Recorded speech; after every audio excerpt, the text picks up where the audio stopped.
dagaalku hadda waxa way rap muusiga miiska la isku saartay saasa la isku jafaa la isku babina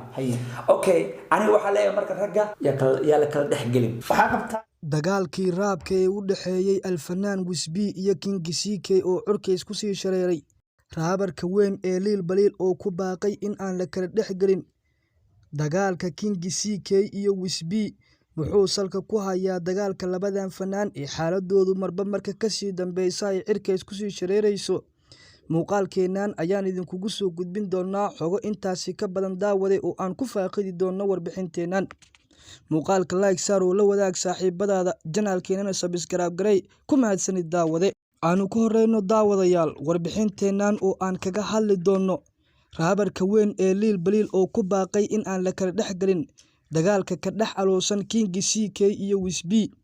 muxuu arinkaasi ku keenay iyo sababo kale oo la xiriira arintaasi ayaan ku faaqidi doonaa balse daawade baraha bulshada muddooyinkan dambe waxaa laga hadalhayaa dagaalka muddooyinkan dambe si daba dheeraanaya ee u dhaxeeya Alfanaan Wisbi iyo waliba YouTuberka weyn misna fanaanka ah ee lagu magacaabo King CK dagaalkan oo muddooyinkan dambe la isu adeegsanayo hubabka noocyadooda kala duwan ee afka ah misna raabka ah ayaa waxa uu qabsaday baraha bulshada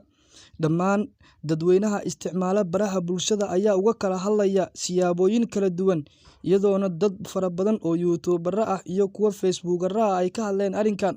balse raabarka weyn ee lagu magacaabo Lil Baliil oo ah fanaankii ugu horeeyay ee arintan wax ka yiraahda ayaa waxa uu ka hadlay dagaalka u dhaxeeya King CK iyo waliba Alfanaan Wisbi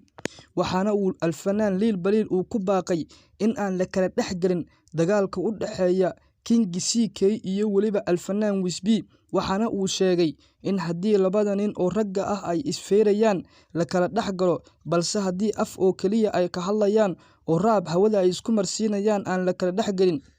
macadda arinkaasi waxa uu ku keenay ama uu ku yiri Lil Baliil balse dadka qaar ayaa waxa ay leeyihiin waxa uu tusaale u soo qaatay raabarada dunida oo marmarka qaar isku turtuura ama hawada isku marsiiya raabab kala duwan oo xiiso galiya bulsho weynta iyaga daawata balse ila daawade muuqaalkan oo uu Alfanaan Lil Baliil uu kaga hadlayo arinka ka dhaxeeya King CK iyo waliba Alfanaan Wisbi kayaabina ku sheega laba nin oo saaxiibo aan nahay ceesh iyo milix aan isla soo wadaagay rooti aan maraq ku soo wada daarnay aan madaxa waxay isdheheen dalaq dagaalka adduunka laakiin sometimes dagaalku markuu yahay baangad ama qoray ama tafeer ragga waa la kala dhaxgalaa hadda feer maaha dagaalku hadda waxa way rap muusiga miiska la isku saartay saasa la isku jafaa la isku babina okay ani waxa leeyahay marka ragga ya la kala dhaxgelin waxa qabtaa in la kala dhaxgelin ninkii baddu soo tufto